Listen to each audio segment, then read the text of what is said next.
Welcome back to the Autistic Engineer ASMR Wizard 101 series.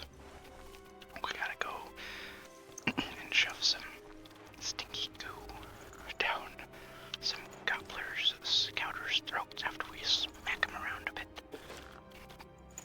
Onwards and upwards, my friends. Onwards and upwards.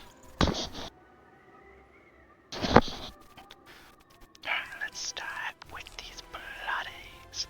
Actually, normally I always like to go with the non-unique one first, because these two do not stack with each other, but this one and this one does, same as this one and this one. And if you're fighting myth enemies later on, they love doing Earthquake, which just deletes all of your blades. So if you throw your non-unique one on first and they Earthquake you, you can replace it and you can still blade stack.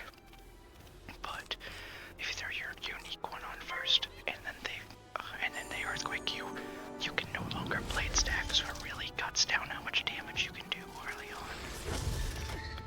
on. So you may have to hit a second time, which is just suboptimal.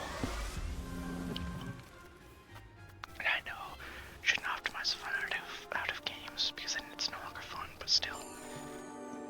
I play anymore for the story, or like for some goal, like on my level character, I'm just trying to hit max, so that way I can like say I've gone through the game and can do all the content on it.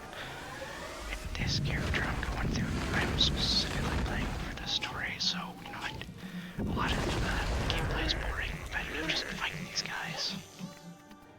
So like I want to be sufficient for that, so I can get to the good part, which is the story. And honestly, so far, this story, this game, pretty darn solid.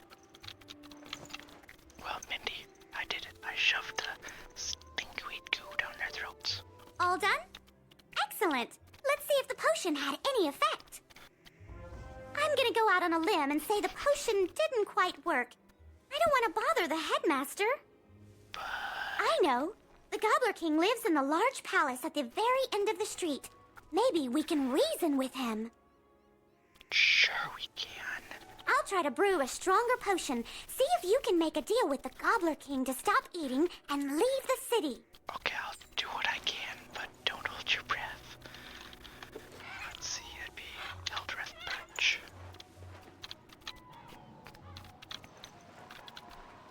Let's see, oh buddy, old pal. Any chance I can convince you to stop?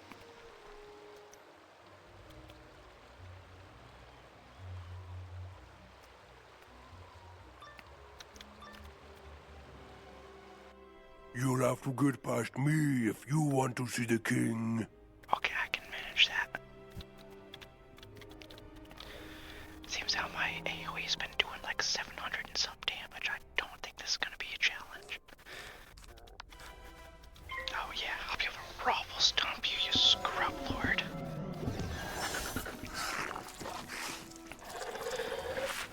This fight would suck for a balanced character though, because so with balanced characters, you don't really have a way of dealing with an enemy that is balanced, just because they can resist your spells and you don't have a prism.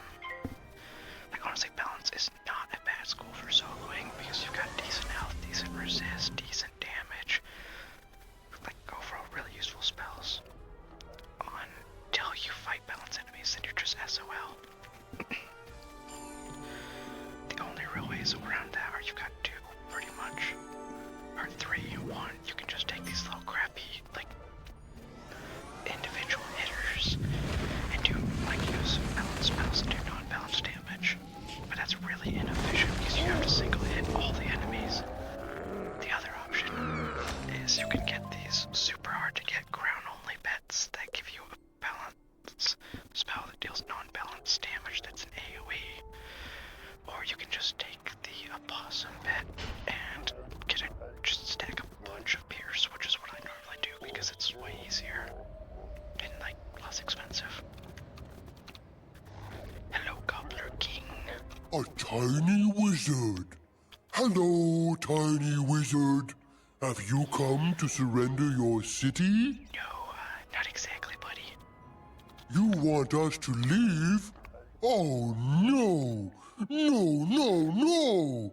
My people love it here. We like it here too, We bud. shall call this city New Gobblerton. Yeah, that ain't gonna happen, old buddy, old pal. If you prove to be good servants, perhaps we shall let the tiny wizard stay in New Gobblerton.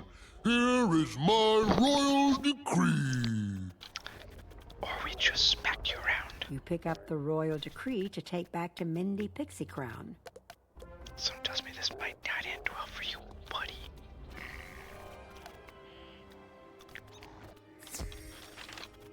The Gobbler King wants us to surrender Wizard City? Big problem. Big problem. What was your first hint? I can't believe the Gobblers are trying to claim Wizard City. We need to tell Headmaster Ambrose.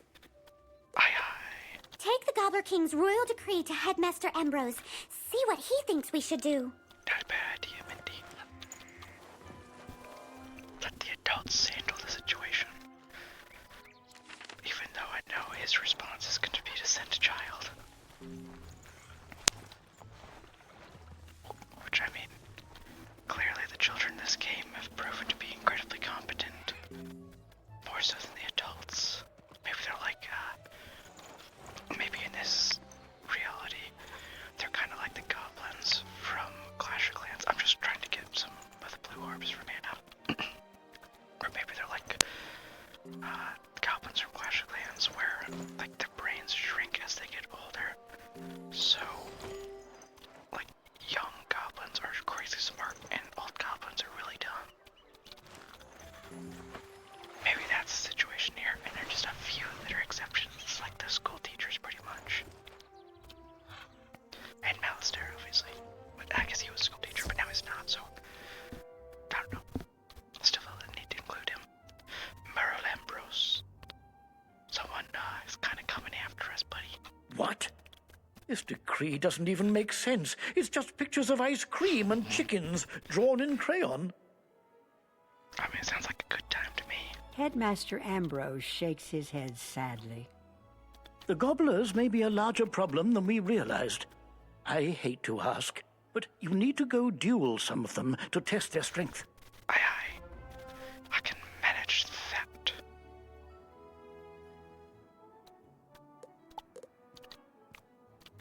I shall teleport on over to there, eh?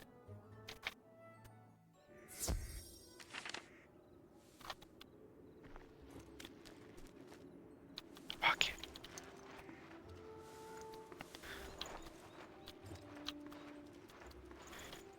So I gotta fight some gorgers and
hands are skinny again.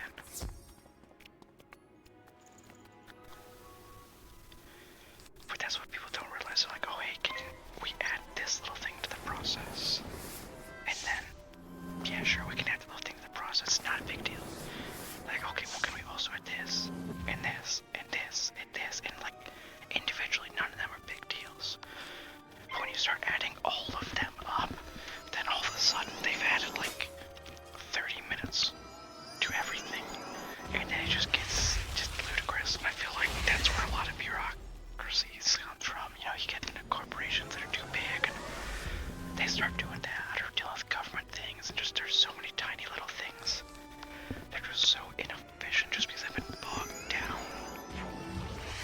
Like, proper engineering, yeah, it's making sure you do everything, but it's also making sure you don't overdo things. Oh, you cotton-headed mini buckets, they both cast frick-fracking shields.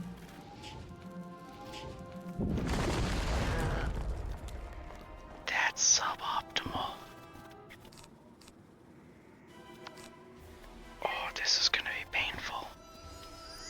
I really need to get Scald. I forget what level you get that at, but I don't think it's for quite some time. Scald is basically you get an AoE that it deals fire damage, but damage over time. And so you can just kind of plop it on the enemies, and then you're Gucci, because it'll just melt through them even if they put shields up. Because it basically just kind of splits that damage out, so instead of that 80% shield block, 80% of the entire spell, it's only 80% of 1/3 of that spell.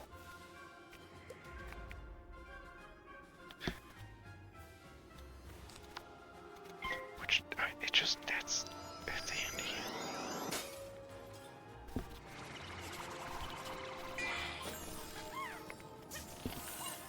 It just really reduces the effectiveness of those shields. Man, I don't know if I'm gonna be able to do this one. I'm gonna be able to kill the guy that has the most pips, but I'll give the other guy, like, shields. I may have to flee and come back. Please, do not shield. Of course, I'm gonna survive several more turns. Okay, now if he shields this turn or next turn, I'm basically just completely screwed. Or if he attacks this turn, please do not attack. Oh, he's attacking. Fizzle, please. Dang, yaman. That sucks. Okay, let's get some more mana. And then let's go back in there.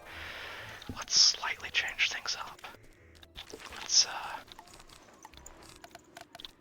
add fire elves in there. 2 fire elves should do the trick, I think. Trying to grab some health on the way there. Okay, I'll get a decent bit of health. We'll add those to it, and I think we should be good.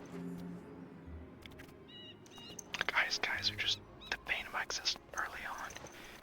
Eventually they won't be a big deal at all, just because, I mean, they stop casting fire shields eventually and start just casting tower shields, which are less impactful, only 50%. And at that point, I'll have, I'll actually go through and get, like, damage over time AoEs.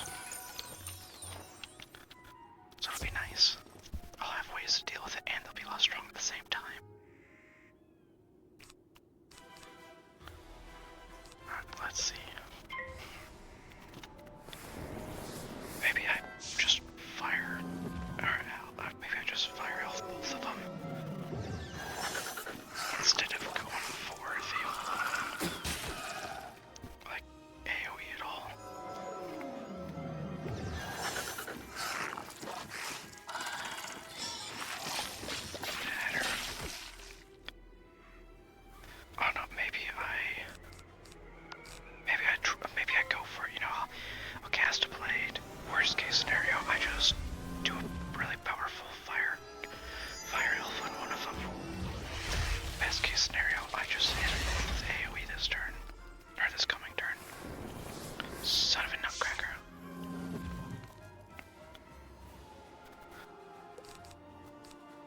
Oh no, I'm just gonna at least kill that guy and weaken the other guy. Really helps that I, went first. That is a major benefit.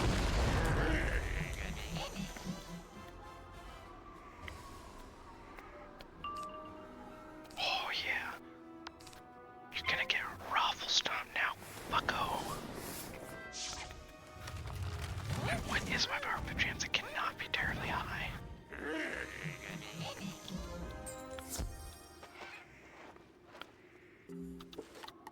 It is 10%. Yeah, definitely not terribly high. There should be some cleanse. Oh, you sons of nutcracker, they're all so freaking ice.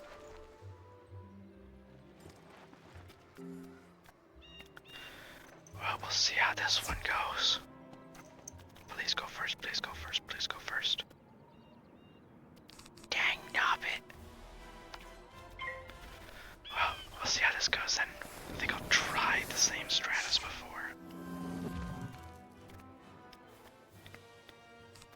Okay, played up. If they shield this turn, then I'll fire cat. If they don't shield, or I'll fire elf. If they don't shield, then I'll AoE. Okay, so I'll AoE this coming turn. And I'll just really hope they don't decide to cast a bunch of fire shields this turn. You son of a nutcracker, I should not have said anything.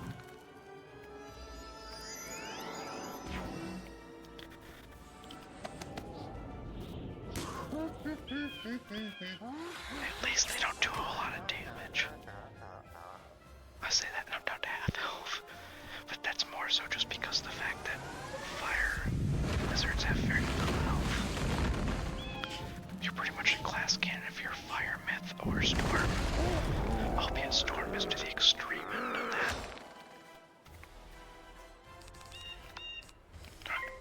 I'll blade myself and then I'll fire elf. Oh no, the bat from another school.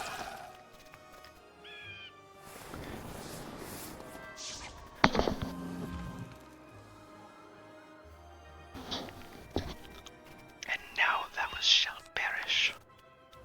Not right away though.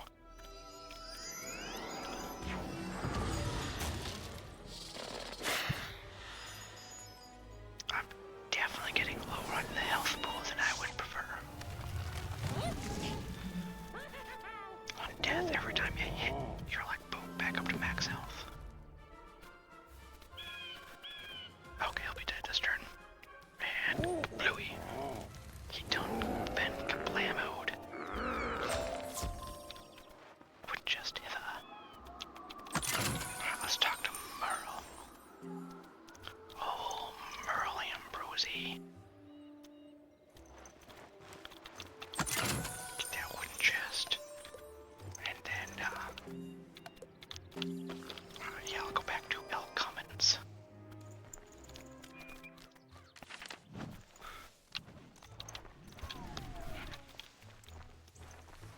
Alright, Merle, I smacked him around a decent bit and they were a pain in the butt. But I did it.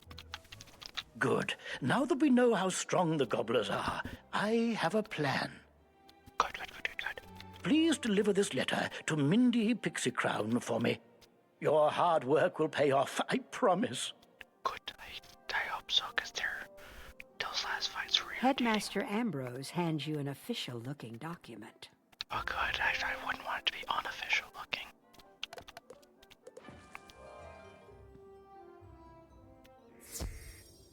Hello, Mindy. Mindy Pixie Crown reads the official-looking document. I think this plan will work. Can't tell me what it is because apparently my character can't read. This plan calls for challenging the Gobbler King's two closest advisors, Baron Greebly and Baron Rotunda. I'm guessing Baron Rotunda is rotund. Dueling isn't my strength, so you're the only one who can do this, young wizard. Seems like I'm the only one that can do anything around here. They're each hiding out in towers, one at each end of the street. Defeat them and see what the Gobbler King has to say then. Aye, Captain. Baron Teller. Anytime I see the name Baron, I know it's spelled different. I think of Baron and Luthien, the poem from Lord of the Rings, which is an amazing love poem. Hello, Baron Is Greeley. it time for dinner yet? You look like you'd make a good stew. Get over here. Wait, no, I think that is spelled the same. But basically, the story of Baron Luthien, when you summarize it all up, there was a human named Baron and an elfin maiden named Luthien, and they fell in love with each other. But the father of Luthien did not like the fact that she was like in love with a human, so he gave her an impossible task. He said, "Okay, I'll let you marry my daughter, but only if you go through and you steal a Silmaril from the crown of Morgoth." And Morgoth was Sauron's boss, the main bad guy from Lord of the Rings. That guy's boss. And the Silmarils were his most coveted possession. So basically, it was an impossible task. But he still wanted to try anyways because he was madly in love with Luthien, and Luthien decided to help him out. So together they go to Morgoth's area, and what they do is, Luthien literally sings him to sleep. She sings a song so beautiful he falls asleep. And as he's asleep, Baron climbs upon his head, and goes to his crown. And he pries one of the Silmarils free, and actually, so he managed to successfully steal it. But then he gets a little greedy and tries to steal a second one, and in doing so, then he wakes Morgoth up and he kills both of them. Because a common theme in Lord of the Rings is, if you do something for the sake of love, you're probably going to succeed. If you do it for something less altruistic like greed, you're probably going to fail. And so they get killed by Morgoth, but when they go to the afterlife, the Valar are so moved by their love that they grant them both a second life, but immortal life. And so they get to spend their entire life together. And Tolkien, the author of Lord of the Rings, he wrote that as a love poem for his wife, and even on their graves, they have a noting of that. I think that's one of the most beautiful things ever. Then again, I am a massive sucker for a love poem. You've come to take away my treats? I can't allow that. To battle! Dang, a bit more freaking ice guys. I don't like these ice guys. I don't like them one bit. Ooh, I do like that though. I'll blade and I'll hit, and hopefully it's enough to kill someone. They don't shield or anything. You son of a nutcracker! Every time. Every freaking time. Shields are I don't like shields. One of the reasons why I like fire specifically is because you have ways to get around shields.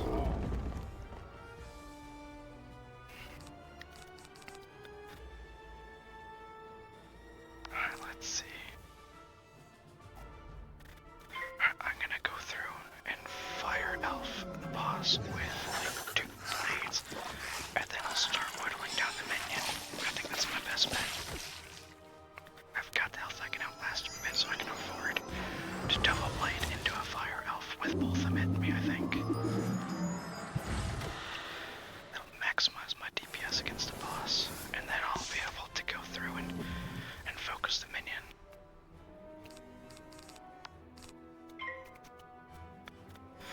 That, or...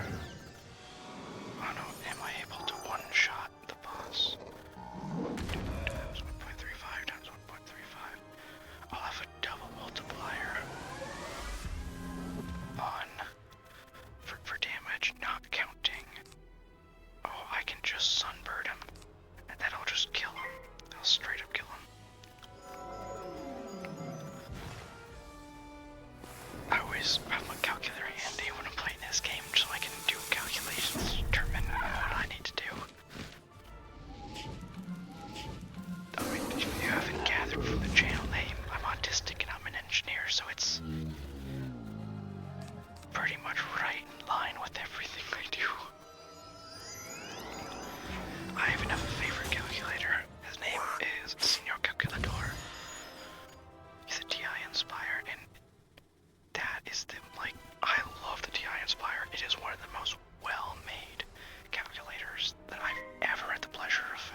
Ah, the little wizard is back.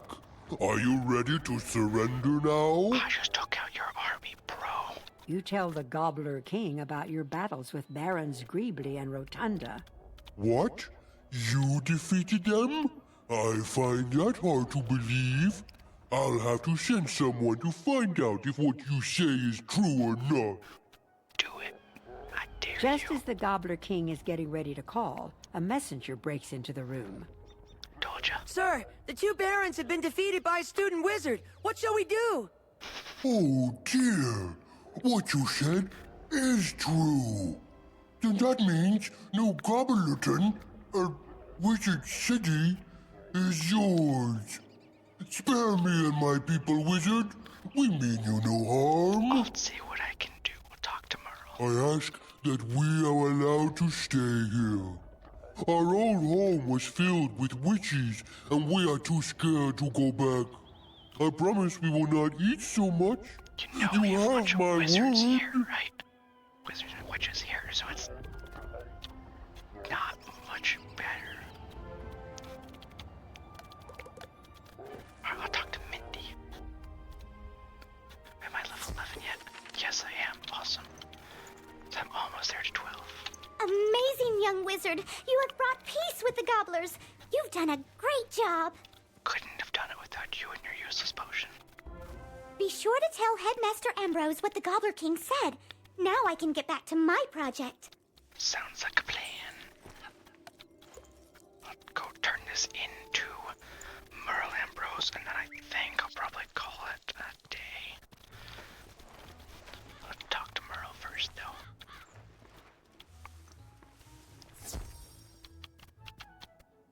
My plan worked. Oh, that's excellent news. Why do you sound so surprised, Merle? Did you just send me to go fight a bunch of tough baddies and not even expect it to work? You tell Headmaster Ambrose what the Gobbler King said about their home world. My. I certainly don't want to force them to go back to a world where they aren't welcome. Very well. We will let them stay on Colossus Boulevard. It appears we have new neighbors. It'll certainly make for interesting barbecues. Well. Okay, that was weird. Well, thank you for joining me today with my autistic and ASMR. And I am sorry if I bored you with my rant about calculators. But I stand by everything I said. And so thank you for joining me. And I shall see thee